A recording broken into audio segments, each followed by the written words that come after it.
Hi everyone, this is Joseph John और आज हम आर.एस. अग्रवाल टेक्स्ट बुक के 1B एक्सरसाइज के 23rd, 24th, 25th, 26th और 27th क्वेश्चन को सॉल्व आउट करने वाले हैं। इसी के साथ हमारा ये जो एक्सरसाइज है 1B एक्सरसाइज भी खत्म हो जाएगा। Let us go towards the 23rd question. So the 23rd question says find the least number of square tiles required to pave the ceiling of a room 15 meter 17 centimeter long and 9 meter 2 centimeter broad। ठीक है, question में क्या दिया हुआ है? Question में दिया हुआ है कि एक सीलिंग है। सीलिंग मतलब आपका जो छत है, ये छत का डायमेंशन दिया हुआ है, लेंथ दिया हुआ है, विड्थ दिया हुआ है। वो बोल रहे हैं, वो पूछ रहे हैं कि आपको इसमें टाइल्स लगाने हैं और कितने नंबर ऑफ टाइल्स इस छत में लगेंगे, ये चीज उन्होंने पूछा है। ठीक है, लेंथ और विड्थ दिया हुआ है। इससे हमने 6th, 7th, 8th स्टैंडर्ड में ये देखा है कि अगर मुझे नंबर ऑफ टाइल्स ढूंढना है तो अगर मैं लेंथ इंटू विड्थ कर दूंगा तो मुझे क्या मिल जाएगा? मुझे इस छत का एरिया मिल जाएगा। और मैं अगर मेरे को स्क्वायर टाइल का अगर एरिया पता चल जाए तो इस एरिया को डिवाइडेड बाय एक टाइल के एरिया को मैं डिवाइड कर दूंगा तो मुझे नंबर ऑफ टाइल्स मिल जाएगा। ये हमने पहले सीखा है। बट यहाँ पे क्वेश्चन में हमारे पास लेंथ है सीलिंग का और विड्थ है सीलिंग का। इसका एरिया निकालना तो बहुत आसान है, लेंथ इंटू विड्थ। रेक्टेंगल का एरिया निकालना बहुत आसान है। बट इस स्क्वायर टाइल का कोई मेजरमेंट नहीं दिया, तो इस स्क्वायर टाइल का एरिया कैसे निकाला जाए? सबसे पहली चीज इस स्क्वायर टाइल का एरिया निकालना है। ठीक है, अब आप कंसंट्रेट करिए कि अगर मेरे पास लेंथ और विड्थ है, मैं अगर हाईएस्ट कॉमन फैक्टर लूंगा, मतलब एक ऐसा नंबर जो कि इस लेंथ में भी कॉमन है और इस विड्थ में भी कॉमन है, अगर मेरे को वो मिल गया, कॉमन नंबर मिल गया, तो वो क्या होगा? वो इस टाइल का एक साइड होना चाहिए।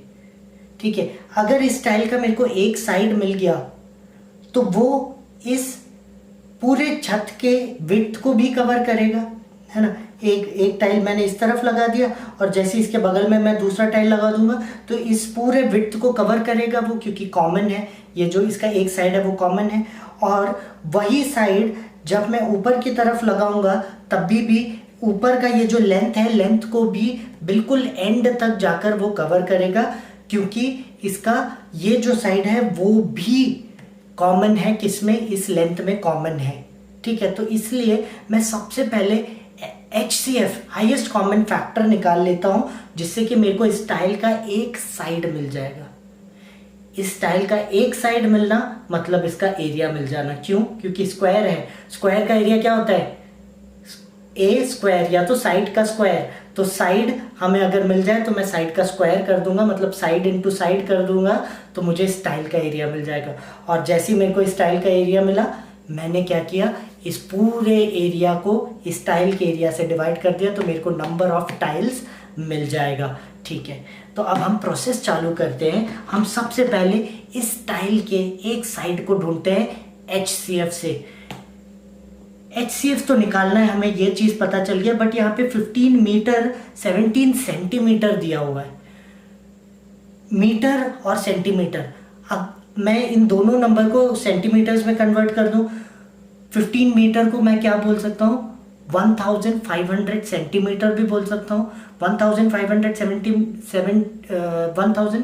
सेंटीमीटर प्लस 17 सेंटीमीटर, तो मेरा जो डिस्टेंस हो जाएगा, लेंथ हो जाएगा, वो 1517 सेंटीमीटर हो जाएगा। वैसे ही 9 मीटर को मैं 900 सेंटीमीटर बोल सकता हूँ, तो 900 प्लस 2, तो 902 सेंटीमीटर मेरा विड्थ हो जाएगा। अब इसका हम हाईएस्ट कॉमन फैक्टर निकालेंगे। कैसे निकालेंगे? प्राइम फैक्टराइजेशन मेथड से। मैंने प्राइम फैक्टराइजेशन किया हुआ है, आपको दिख रहा है। 1517 37 से डिवाइड होगा और 41 छोड़ेगा। 41 से ही डिवाइड होगा क्योंकि 41 प्राइम नंबर है, तो इसके 2 प्राइम नंबर जो है वो हमें आंसर्स मिलेंगे। और वैसे ही मैं 902 को भी फैक्टराइज करूँगा। जैसे ही फैक्टराइज करने के बाद एट द एंड सबसे लास्ट में हम लोग क्या करते थे, हम लोग इसे रेज टू द पावर के फॉर्म में लिखते थे। ये यहाँ पे हमें रेज टू द पावर के फॉर्म में लिखने की कोई ज़रूरत नहीं है क्योंकि सबका रेज टू द पावर 1 है। अब हमें एलसीएम लेना है, हमें एचसीएफ लेना है। एचसीएफ का फॉर्मूला क्या है, प्रोडक्ट ऑफ कॉमन टर्म्स। ठीक है, कॉमन टर्म्स क्या है यहाँ पे, इन दोनों में कॉमन क्या है, 41 कॉमन दिख रहा है दोनों में, विथ लोएस्ट पावर, और लोएस्ट पावर दोनों का ही power raise to the power 1 है, तो दोनों में से कोई सा एक ले लेंगे। दैट मीन्स 41 हमारा हाईएस्ट कॉमन फैक्टर हो गया। अब मुझे इस बॉक्स का एक साइड मुझे मिल गया, लेंथ मिल गया, दैट इज 41। इसका एरिया क्या होगा, 41 इंटू 41 कर दूंगा तो मुझे इस पूरे टाइल का एरिया मिल जाएगा। तो वही मैंने किया है, area of 1 tile is equal to 41 into 41। अब अगर मैं इस पूरे रीजन का एरिया डिवाइडेड बाय इसका एरिया कर दूंगा तो मुझे आंसर मिल जाएगा।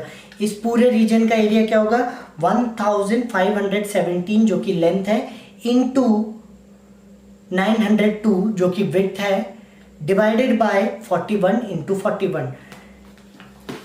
जब आप एक चीज़ ध्यान रखिएगा ऐसे क्वेश्चंस में, और जब भी आप एग्जाम्स लिखोगे तो आप इस चीज़ की तरफ ध्यान रखिएगा कि जब भी आप लेंथ इंटू विड्थ लिख रहे हैं तो उसे सॉल्व मत कर दीजिए, मतलब कि उसको मल्टीप्लाई करके उसका आंसर मत फाइंड आउट कीजिए, उसे वैसे ही लिखिए 1517 इंटू 902। मैंने इसको मल्टीप्लाई नहीं किया क्योंकि मल्टीप्लाई करने में आप टाइम वेस्ट करेंगे। ठीक है, मैंने उसे इंटू में ही रख दिया, और डिवाइडेड बाय 41 इंटू 41, इसको भी मैंने इंटू में ही रखा। अब मेरे लिए काटना आसान हो जाएगा। मुझे पता है कि 1517 41 उसके के टेबल में आता है। देखिए 41 में अगर हटा दूं यहाँ पे तो ये जो 37 है, 37 जो बचा है वही उसका आंसर होगा। तो मैं यहाँ पे काटूंगा, 41 को काटूंगा तो 31 मिल जाएगा मेरे को।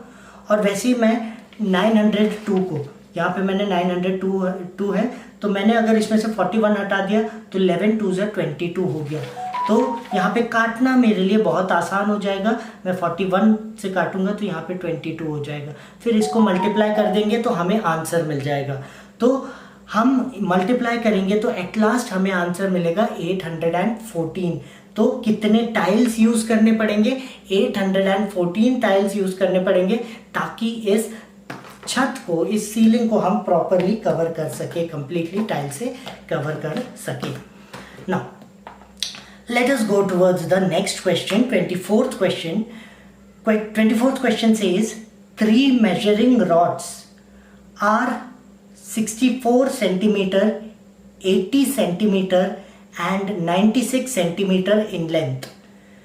Find the least length of the cloth that can be measured an exact number of times using any of the rods. ठीक है, सवाल में बोला गया है कि मुझे एक लीस्ट लेंथ ऑफ क्लॉथ चाहिए। ये बताइए कि एक लीस्ट लेंथ ऑफ क्लॉथ जिसको मैं इन 3 रॉड के साथ, मेरे पास 3 रॉड्स हैं, ये 3 रॉड्स हैं, इन तीनों रॉड के साथ अगर मैं इस क्लॉथ को मेजर करूं तो वो एग्जैक्टली मेजर करे। मतलब कि सवाल क्या है, सवाल में ये पूछा है, सपोज ये एक रॉड है, ठीक है, इस रॉड को अगर मैं मेजर कर रहा हूँ तो देखिए 2 टाइम्स में ये प्रॉपरली एग्जैक्टली मेजर कर रहा है, इसका किनारा एग्जैक्टली एंड तक पहुँच रहा है ना। तो ये एग्जैक्टली, ये वाला जो रॉड है ये एग्जैक्टली मेजर कर रहा है। वैसे ही मैंने सेकेंड रॉड को लिया, अब सेकेंड रॉड को भी मैंने मेजर करना चालू किया। ये मैंने मेजर किया, ये 1 टाइम मेजर हुआ, उसके बाद फिर इसको मैं वैसे ही 2 टाइम्स मेजर करूंगा, और जैसे ही मैं 3 टाइम्स मेजर करूंगा तो मुझे दिखेगा ये जो रॉड है ये 3 टाइम्स में एग्जैक्टली मेजर कर रहा है।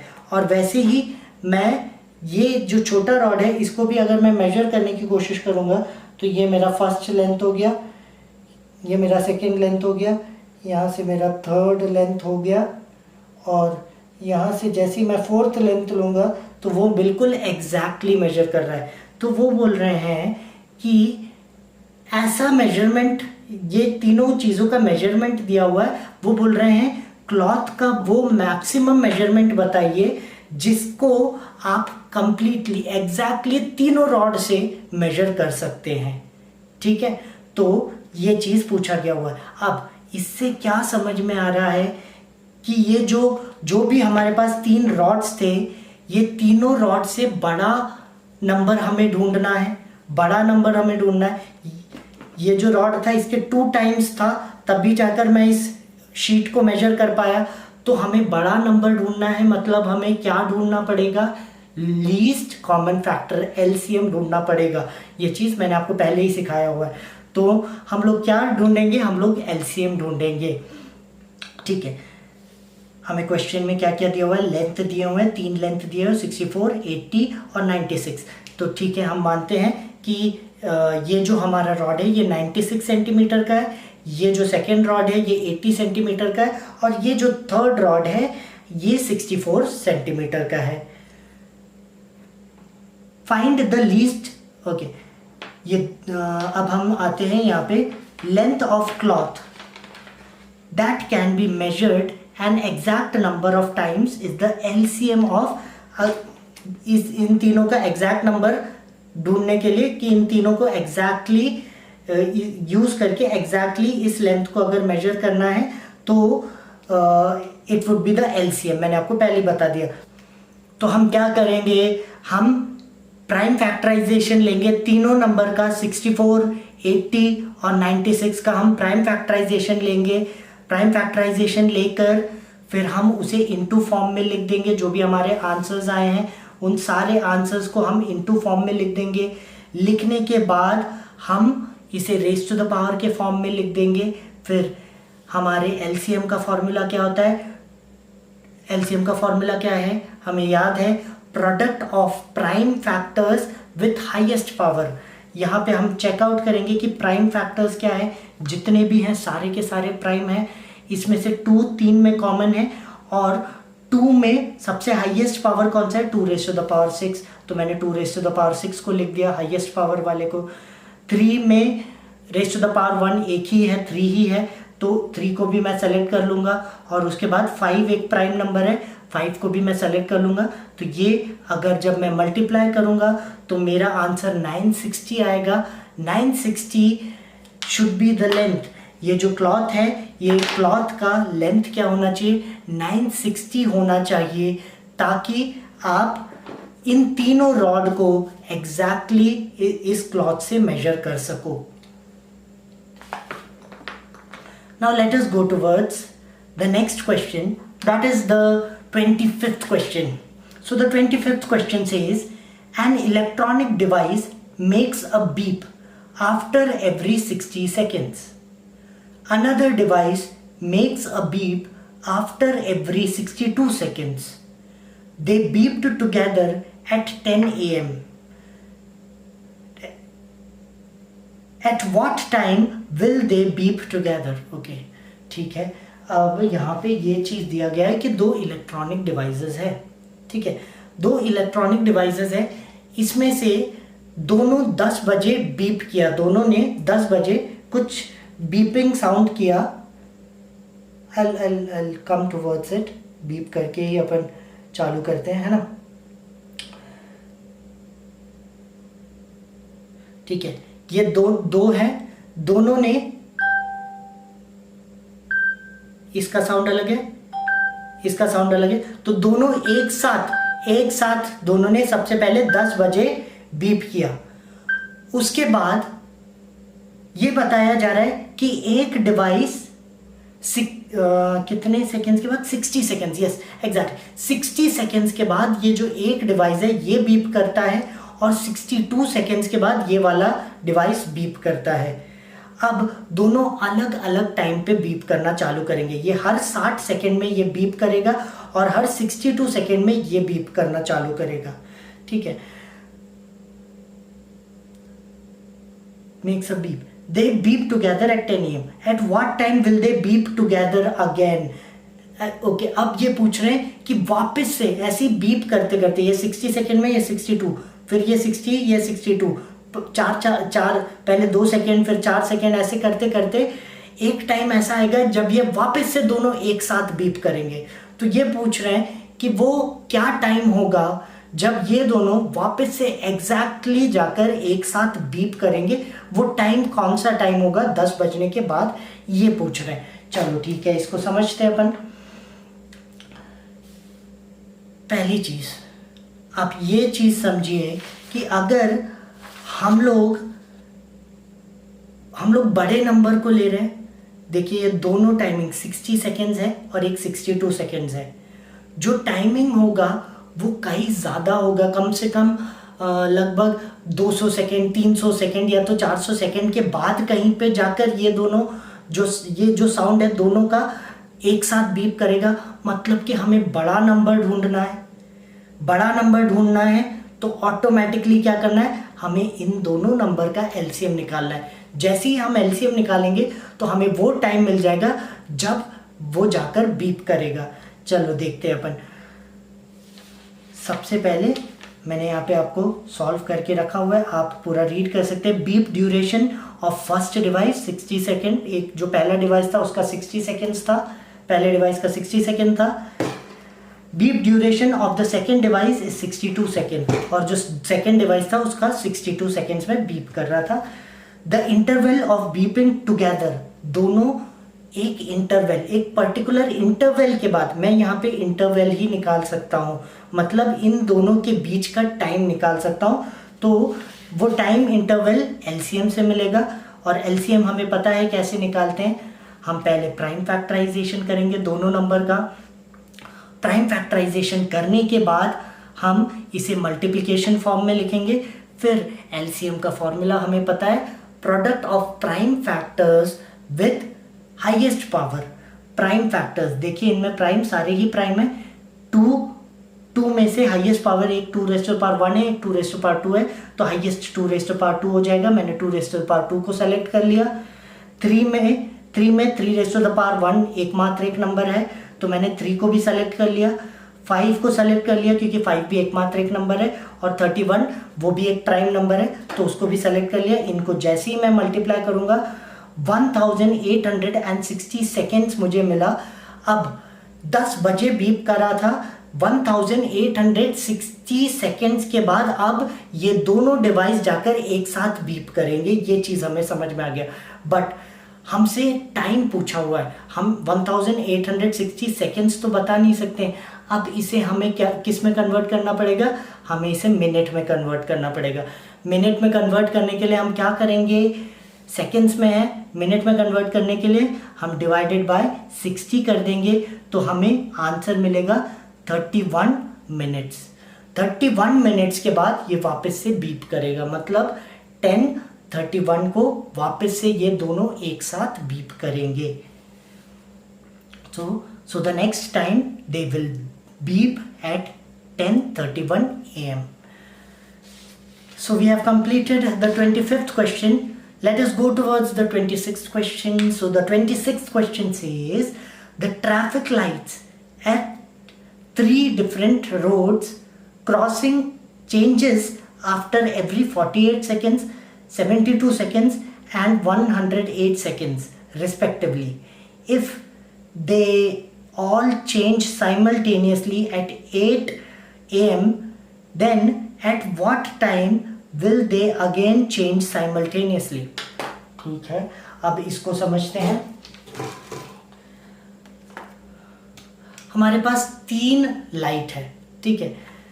सपोज ये एक डिवाइस है, ट्रैफिक लाइट है, इसका एक लाइट है हमारे पास, ये दूसरा ट्रैफिक लाइट है, और चलो ठीक है हम इसको ये लाइट बना देते हैं। ये हमारा ट्रैफिक लाइट है और ये हमारा सेकेंड ट्रैफिक लाइट है, और मैंने ये थर्ड टॉर्च को ले लिया है, मेरे पास ज़्यादा मोबाइल्स नहीं थे तो मैंने ये टॉर्च को ले लिया है, ये हमारा थर्ड डिवाइस है, ठीक है।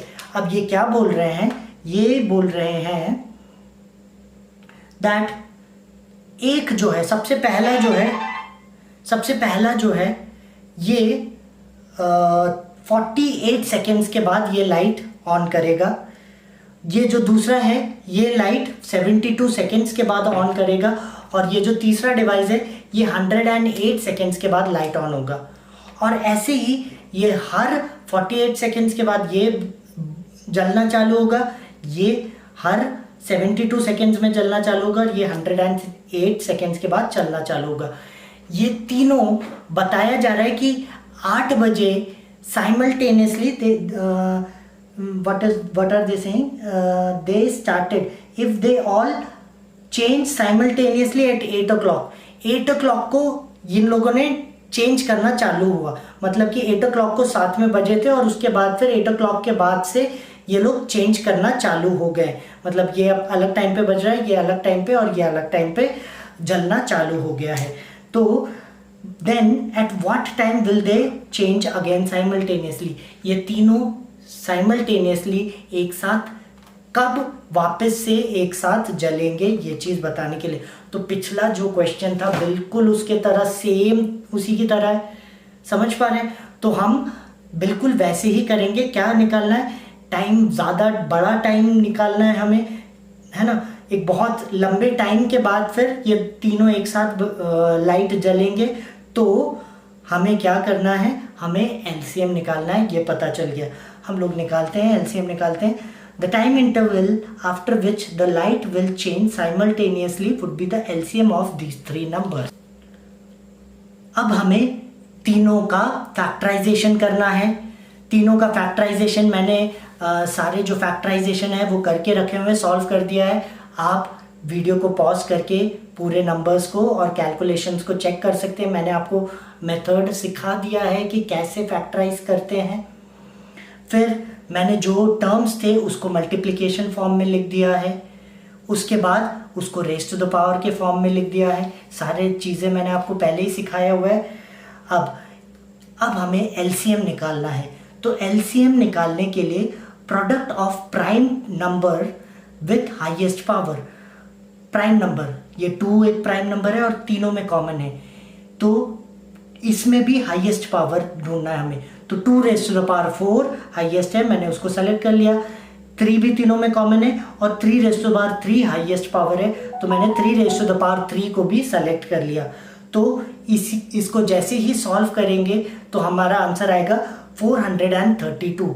मतलब 432 सेकेंड्स के बाद, क्योंकि जो हमारा क्वेश्चन दिया हुआ था वो सेकेंड्स में दिया हुआ था, तो आंसर जो आया है वो भी सेकेंड्स में आया है।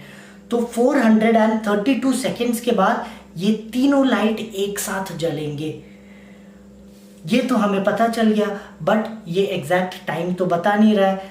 अब एग्जैक्ट टाइम ढूंढने के लिए हम क्या करेंगे, हम 432 को 60 से डिवाइड करेंगे, ठीक है। यहाँ पे बहुत लोगों का क्वेश्चन रेज होता है जब आप इसको सॉल्व करते हैं। तो अगर आप इन दोनों नंबर को डिवाइड करोगे तो आपका आंसर मिलेगा 7.2, बट यहाँ पे जो आप टेक्स्ट बुक में आंसर देखेंगे वो क्या आंसर दिया हुआ है, 7 मिनट्स एंड 12 सेकेंड्स। 12 सेकेंड्स दिया हुआ है, 7.2 नहीं दिया हुआ है, 2 सेकेंड्स नहीं दिया हुआ है, ना ही 20 सेकेंड्स दिया हुआ है। तो ये 0.12 सेकेंड्स कहाँ से आया, ये चीज़ सभी लोगों को डाउट रहता है। मैं आपको सॉल्व करके बताता हूँ कि ये कैसे आया। जैसे कि आप 432 को जैसे ही डिवाइड करेंगे 60 के साथ, तो जब तक वो प्रॉपरली डिवाइड कर रहा है, जैसे कि 67 जा 420 होता है, ये हमें पता है।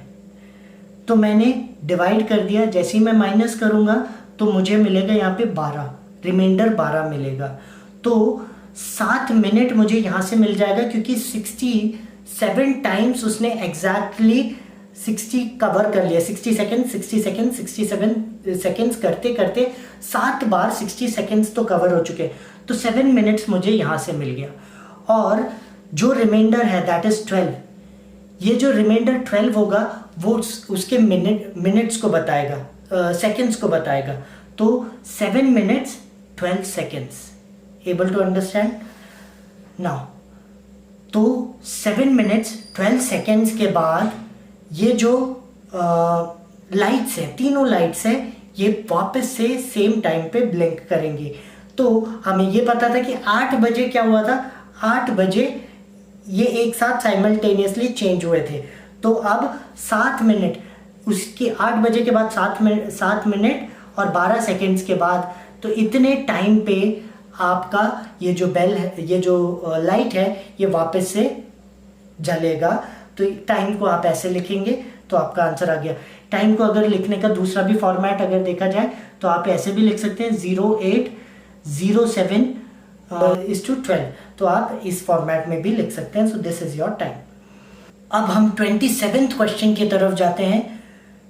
27th question says 6 bells commence tolling together and toll at interval of 2, 4, 6, 8, 10, 12 minutes respectively. In 30 hours, how many times do they toll together? ठीक है, यहाँ पे ये बोला गया है कि 6 bells है। तो let us suppose that these are the 6 bells. These are the 6 bells. ये 6 bells they toll together. Tolling का क्या मतलब होता है? टॉलिंग का मतलब होता है, जब चर्च में आपने सुना होगा कि बहुत बड़े बड़े बेल्स होते हैं, वो रिंग करते हैं।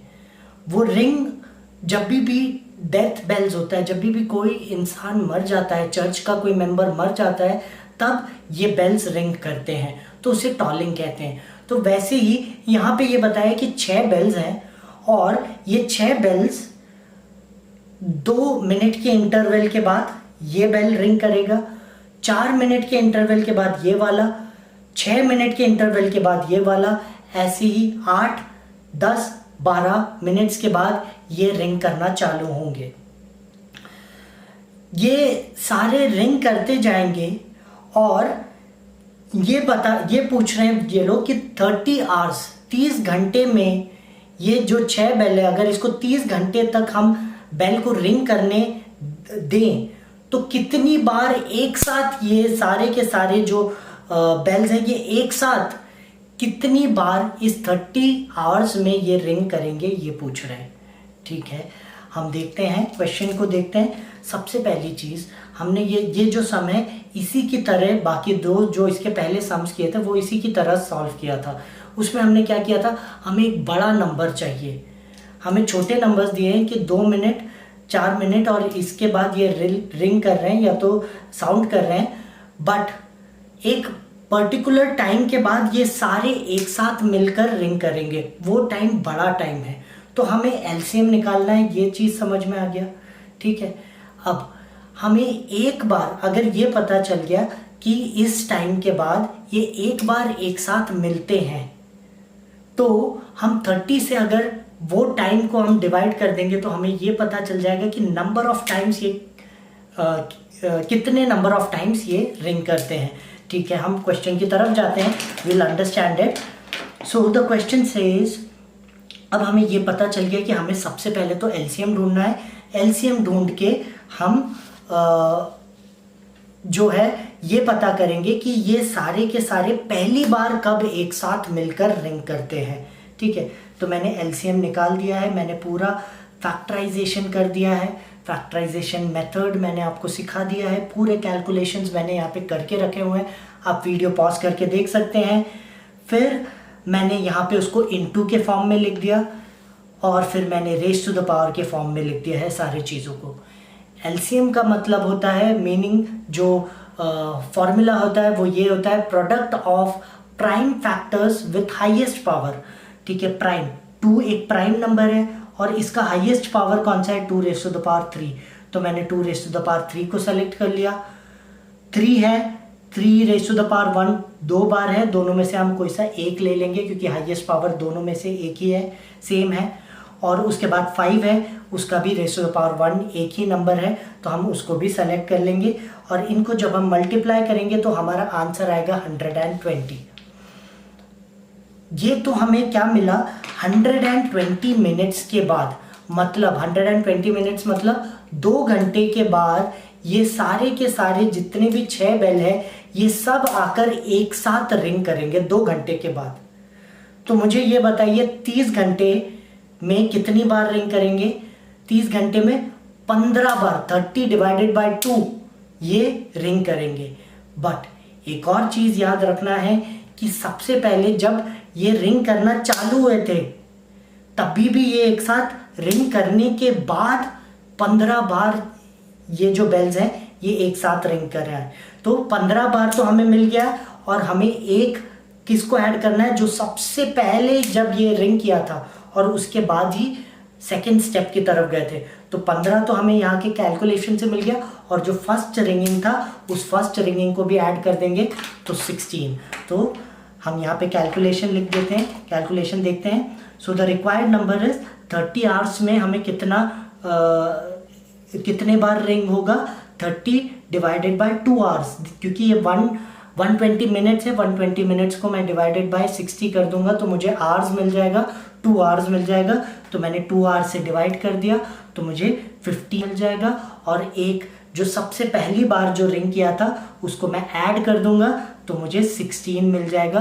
तो 16 टाइम्स ये एक साथ रिंग करेंगे 30 आवर्स में। और इसी के साथ हमारा 1B एक्सरसाइज खत्म होता है। Will meet in the next video.